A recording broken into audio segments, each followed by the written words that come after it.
MZTV. A credit where credit is due. A believer from Ohio named Larry Schuler sent me this really great piece of writing. It was his own, about how Christians think they're better than Israel. And this is epidemic from institutional believers of all eras. They think they're better than the previous era, and that God is now entrusting them, the Christians think, entrusting them with what Israel couldn't do because they're much more trustworthy. And there's nothing wrong with the law. And of course, there is nothing wrong with the law, but the Christians look back at the Jews and say, well, they just weren't able to do it properly. Finally, the law will be in the hands of people who are serious. We take these things seriously. Those Israelites didn't. That's why we're the new Israel. That's why we're the replacement for Israel. That's why we're spiritual Israel. All this self-delusion and self-righteousness, it really smells terrible. But let's talk about it, just so we can recognize it when it raises its ugly head and avoid it. This is Martin Zender. Welcome to MZTV. Larry Schuler and his father, Larry Sr., are both believers. Great guys. I've met them both. They live near Youngstown, Ohio, and they're just a real deal. Just like you are. And I know Larry used to comment all the time, and I think he got kicked. I think YouTube kicked him off. He gets pretty outspoken once in a while, which is what I like about the guy. Good job, Larry. I don't want to get kicked off YouTube because this is a great platform from which the truth can go forth. Copy paste. Send these shows to your friends and soon-to-be ex-friends, which are the same people. Okay, this is what Larry wrote to me in an email.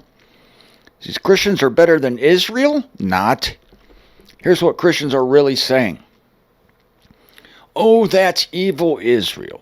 Those wicked people rejected and crucified Christ. If we were living back then, we would not have done that. We would have accepted Jesus just as we do now. We would have chose to follow him and obey him. This is why God has permanently rejected Israel and replaced them with us Christians. We are the spiritual Israel. We have replaced those wicked Christ rejectors. Larry comments, my oh my, how deluded these Christians are. Yes, I agree with that. Even back in the day, Jesus said no man comes to him except the Father draws. He also told his disciples that they did not choose him, but he chose them. And again, Jesus said, God blinds people and hides truth from people. Christians don't believe that, of course. They think they're the exception to every scriptural rule, including there's no one righteous, no, not one. They're the exception. They are the exception in their own minds. They are legends in their own minds. In their own minds, they are the Israel replacements. And in their own minds, they are the generation. The youth, it must be the music. It must be that worship music that inspires them to great feats of law-keeping. And they're the ones that are finally going to do it right. Larry says, oh, but not the Christians. Their righteous free will chose Christ, in opposition to what Christ said, that to his disciples, they did not choose him. He chose them. And that God blinds people and hides truth from people, especially from the mainstream. Oh, but not the Christians. Their righteous free will chose Christ. Larry finishes this way. They are exalting themselves above Israel and the rest of humanity. The self-righteousness is unspeakable. And yet, Larry speaks eloquently of it. It is pretty bad. The self-righteousness. But this is what's behind this whole replacement theology business. This whole, really, it's epidemic now. It's like a virus. It's a disease. The self-righteousness has seeped into especially this generation.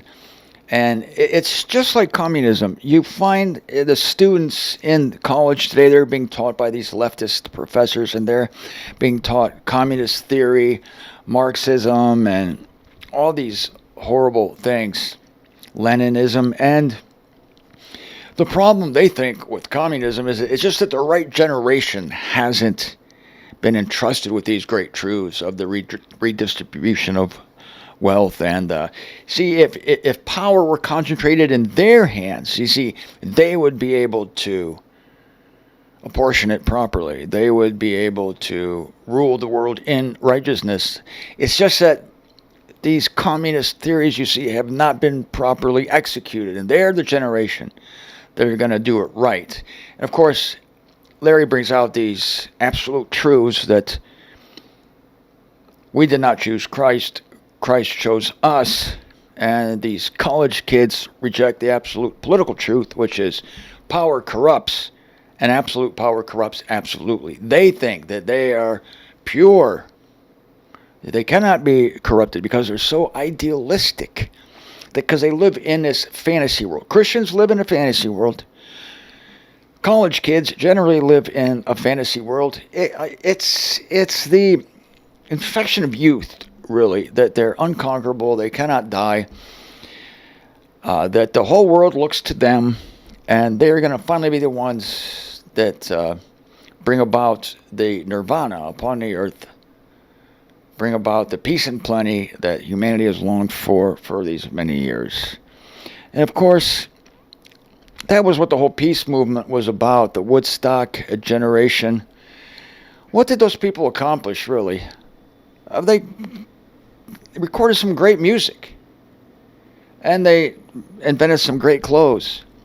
But these are the people who today are the lefties.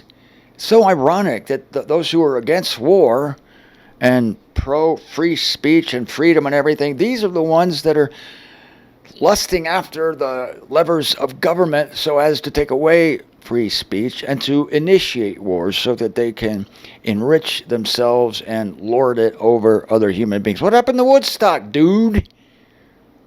Get back to the garden, man.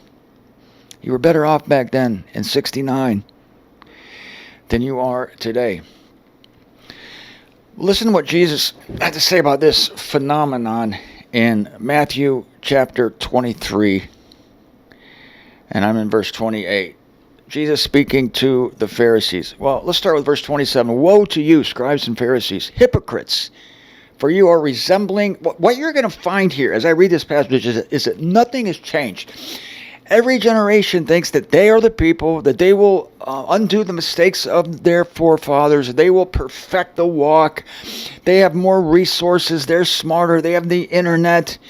Of course, the Pharisees didn't have the internet, but it doesn't matter. Every generation thinks that whatever tools it has that the previous generation didn't have are going to enable them to exceed all expectations. And finally, the people are here. The people have arrived. We are the people. Wisdom dies with us. We are the ones who will, in the case of the Christians, bring the kingdom to earth. In the case of the communists, bring utopia to the planet. Ends up being dystopia every time. And with the religious folks, it also ends up being a dystopia. Were God to actually let them rule. Well, here we have, in a microcosm, the high priests were ruling in Jerusalem. What did these brilliant people do with all their degrees and their whitewashed sepulchres and all their prayers and their dedications and their following the law? They crucified the Son of God. Ooh, it sounds a little dystopic to me. Yeah, better get back to the garden. Yes, Jesus was put in the garden tomb. Yeah, the Woodstock tomb. I think Jesus would have liked Woodstock, but it really degenerated. Nothing was accomplished politically then. It was just a letting go. It was a free-for-all. It didn't accomplish anything politically. There was the anti-war movement. That was good. That was good, actually. It did send a message. But again, these same people, when they, quote, grew up, unquote, are now the ones that are pushing for the state, the power of the state. That only their ideas are the ones that ought to be considered, and all their ideas need to be censored, all dissension needs to be shut down. Because these people didn't learn much in college. They just can't argue a point. And when they can't argue a point, same thing with the Christians. When they can't argue a point, they resort to destruction. Scorched earth. They resort to killing their enemies. And we're going to see that here. The forefathers of the Pharisees killed the prophets. The Pharisees killed Christ. And the religious people today would kill us if they could. But murder is illegal in most states, so they ostracize us. They separate us from our families, like my son Paul has done. It's a form of crucifixion. They don't want different ideas. Not different ideas. They don't want the truth. They want to maintain the status quo institution. They think there's power in the institution. They think, college kids, religious people, they think the institution is a confirmation that they're right. They think that the power of the system, the nobility of the name of the college, the starched diploma and the degrees on their wall, they think that in these things is great power. In these things is a verification by God of their wisdom, of their self-righteous goals to be the people, the administrators. But we know who the future administrators are. Us. We are the future administrators of both heaven and earth. There will be Israel administrators directly on the earth, of course, David, the 12, the patriarchs, but we will be administering both heaven and the earth. And what are we now? We are the lowest. We are the freedom lovers. We are the grace teachers. We correctly cut the word of truth. We love the truth of the salvation of all. We love the truth that everyone eventually comes in. We want to see everyone saved. These people don't. No, they don't. They're jealous. They're like the elder brother who was jealous of his father's affection for the younger brother who went off and sinned. Came back, felt bad. His father threw him a party. Kid didn't like that. The older kid didn't like it.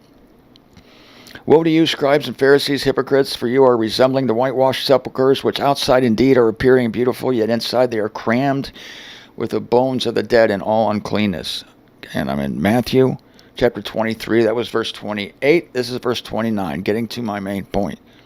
Woe to you, scribes and Pharisees, hypocrites, for you are building the sepulchres of the prophets and adorning the tombs of the just. And you are saying, if we were in the days of our fathers, we would not be participants with them in the blood of the prophets. That's exactly what Larry Schuler said that the Christians are saying.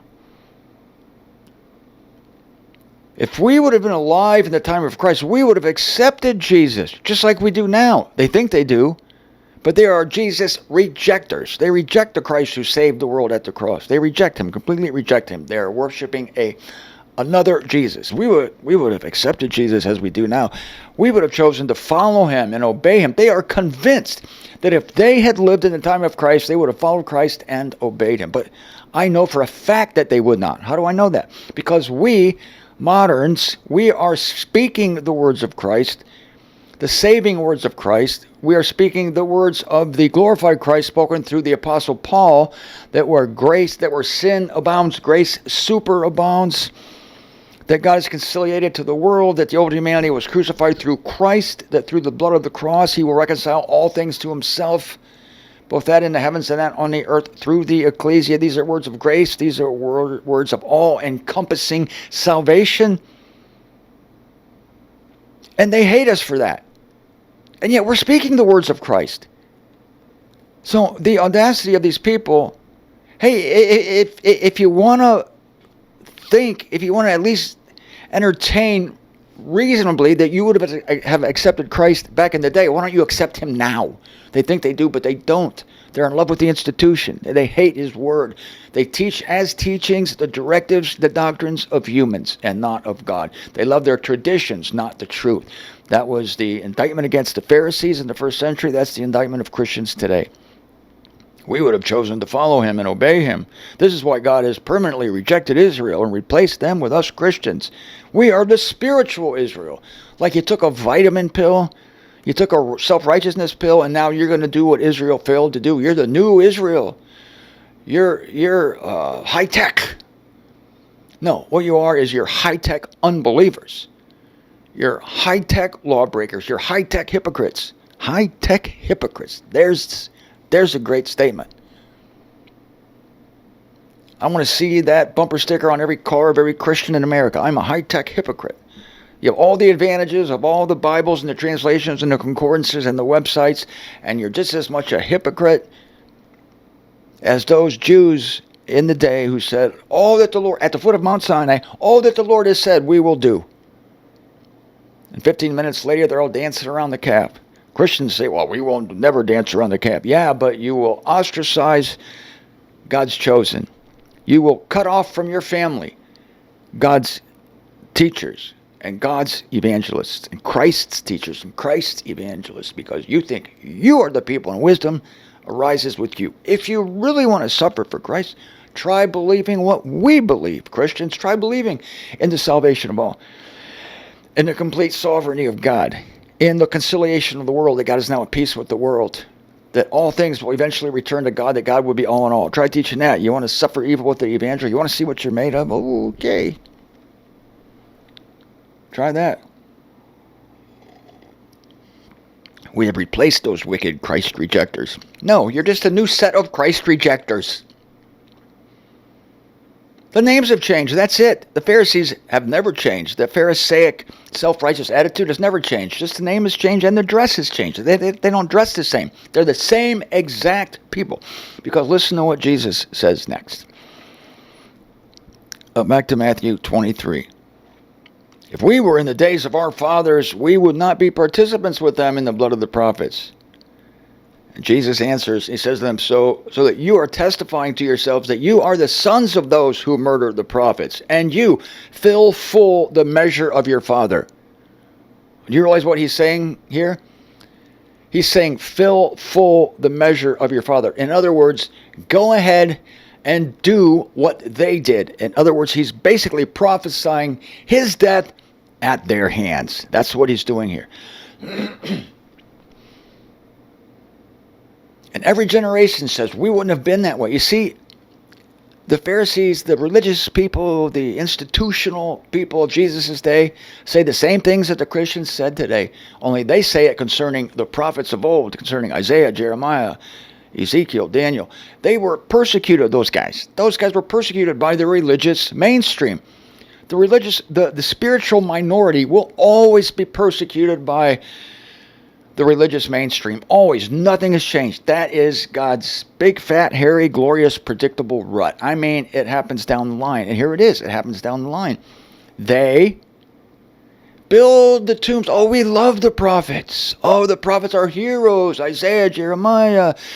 The only reason they loved those prophets in Jesus' day is because they were then famous, because hundreds of years had gone by and they didn't have to deal with these pains in the ass back in the day. So now they were famous and they got the rose-colored glasses of a few hundred years gone by, and now they're adorning the tombs of the prophets. Oh, we love the prophets. And they actually said, if we had been back in that day, we would have treated the prophets better. Oh, those terrible forefathers of ours. Oh, forefathers? Jesus puts his finger right there and says, yes, they are your forefathers.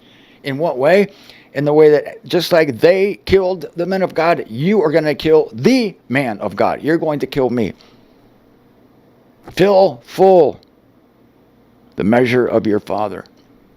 Well, their father was the adversary, but their fathers were of the adversary, and that they persecuted and killed the prophets. Oh, we wouldn't have done that. Sure, Pharisees. I don't think so, because you're about to kill the Son of God. Uh-oh. Looks like you would have killed the prophets. Looks like the only reason you adorn the tombs of the prophets today is because of some fuzzy, feel-good idea you have now of how the prophets were. And, oh, shame on your forefathers for hassling and killing the prophets. No, you'd have done the very same thing.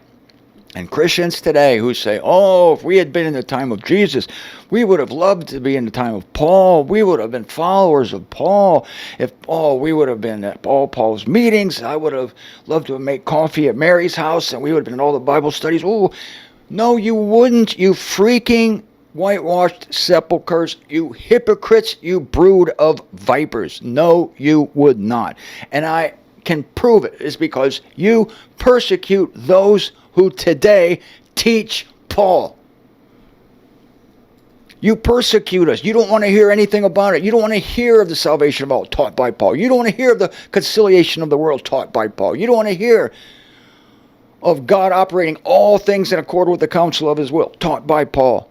You don't want to hear of the crucifixion of the old humanity and that all things have been made new and that sin cannot now interfere with the spiritual life of any believer. You don't believe that. You still think that sin can damn someone to hell. You don't know anything about Paul. You hate Paul. The only reason you think you like Paul today is because he has that, the 2,000 years have gone by. He's now a celebrity. He wasn't a celebrity back then. He was a pain in the ass. Now he's a celebrity. Now they make movies about him. He's on TV, Paul is. They make movies about Paul and about Peter. Oh, these are your Bible heroes. Bible heroes. Oh, if we had just been in the days of our Bible heroes, we would have followed our Bible heroes. No, you would have hassled them and killed them if you could have. You would have shouted against them. Just like you would have been shouted against Christ. Crucify him, crucify him. You would have shouted against him. You would have said that, Christians. You would have been there at the Praetorium. Crucify him, crucify him, crucify him. Why? Because he was the radical. See, he wasn't famous then. He was infamous. He taught against the mainstream church. And you are all about the mainstream church. All these persecutors are all about the mainstream church. That's their thing, being accepted by the popular religion. And anything strange that comes into town, like this ugly man from Nazareth, oh no, he's trouble. He's trouble. He's taking people away from church. He's telling people that maybe going to church isn't the best thing. Maybe you can find an independent walk with God.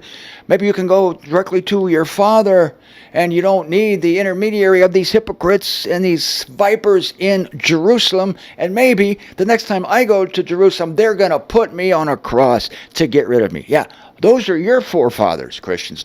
Those are your forefathers. And you are repeating the sins of your forefathers by persecuting us, by persecuting those who are ambassadors of God and of Christ, as of God entreating through us. When we say, be conciliated to God, but you hate that message because you embrace and cherish the hope that your enemies will be burned in hell for eternity. You want that to happen. You love that message. It tickles your hearing, and you will heap up teachers who will teach that crap, that apostasy, that satanic message. You will heap up teachers to do that, and you do it every single day. And then when a teacher comes along, when a strange teacher comes along in his car or in his kitchen and says something different than what you hear your institutionally trained pastors say, yeah, that man's an enemy.